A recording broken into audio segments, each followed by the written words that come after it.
So welcome back everybody, and we're going to be creating our color right now. So the first thing we want to do is now we can use the brush tool, the brush, and pick a specific color. Let's say I have this color here, and I can just use this as the base color and just kind of like fill this up with our flats at first. So this is going to be our flat color, and you can see how we can do that. That's so nice. But what if we can make this a bit faster? And I'll show you how to do that.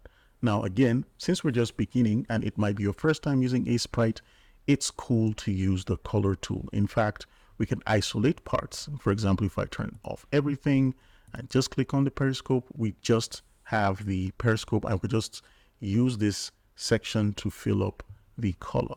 And what I'll do next is just push this a bit towards the reddish part, and I'll just go ahead and add that in there. You can see that subtle difference. I'll drag this down a bit, and I'll make sure this is quite dramatic, like so. So you can see we have this dark part over here.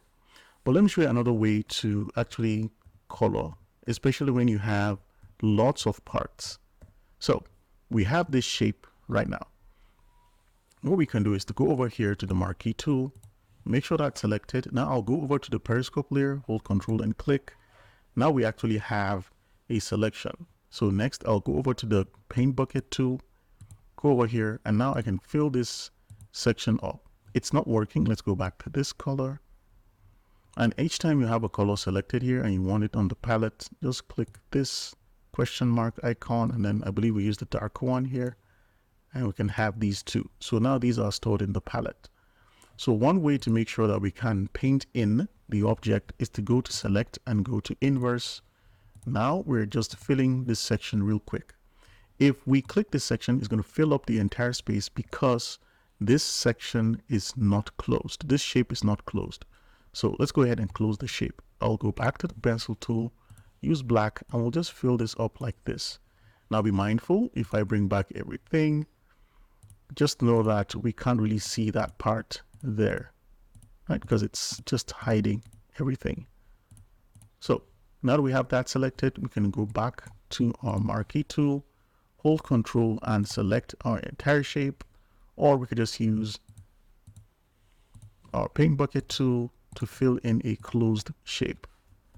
And I'll select this color, and we can just fill up this space with any color we want, like that. So you can select even this one and just fill it up with this color. Now, this is the first iteration or first design of the submarine. So I'm using a base fill, and this is what I'll use to fill the entire submarine when I do that. So let's go over to the propeller and let's quickly fill up. Now see that's not working. So let's go to the propeller layer. If we select that, it's going to fill up the entire propeller, but we can fill inside the propeller shape. Let's go to the fins. This is going to fill up the entire space as well because this is not, fully covered. So we can switch over to our pencil tool and just add in these pixels ourselves manually like that. Let's go back to we're on the fins. Let's go to visor A and B. Now the visors are going to be a separate color, but what I'm mostly interested in is the body. So I'll turn everything up and bring back the body. To quickly fill up the body, I'll just use the line tool to create a nice line over here. So I'll go to the line tool and we can just create a line like so. I will just have that line selected, so we can go to our gradient tool now and select our fill color and just fill this real quick. So let's bring everything back and see what we have here.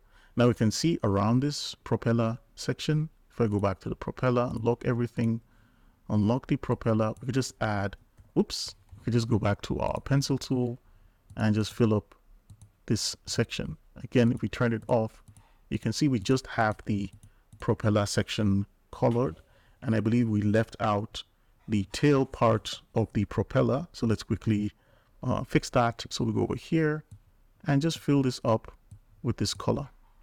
Now for the visor, so I'll just turn everything off and go to visor A and B to turn them back on. I'll go to visor A and I'll unlock that.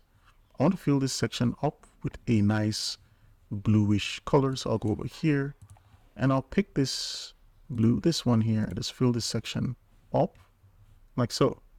Now for this section, I just want to use some gray tones here to represent the steel part. So to do that, I believe I can use, so we can select any gray value here. And I'll make this slightly warm. So I'll go to RGB and just drag this over here and push this down a bit. So I have this like brownish looking irony color like that. So I like that. I'll add this to the palette. So it's here. And what I'll do is to go over here to the paint bucket and just place this in these sections. And you can see what it's doing. It's trying to just calculate where we have these. So if I bring everything back, this is what we have right now. So let's do the same thing for our visor B. So I'll lock everything, make sure visor B is unlocked, and I'll go over here and just fill that section here. And then towards this edge, I'll use the same bluish color here to fill this up. So now we can see we have a basic flat color for our shape. Again, you can paint in your colors manually if you want, but I'll leave that to the detailing part where I can just use the brush. And yeah, so in our next lesson, we're going to start adding some variation and making this a bit rendered so it looks 3D. See you guys in the next lesson.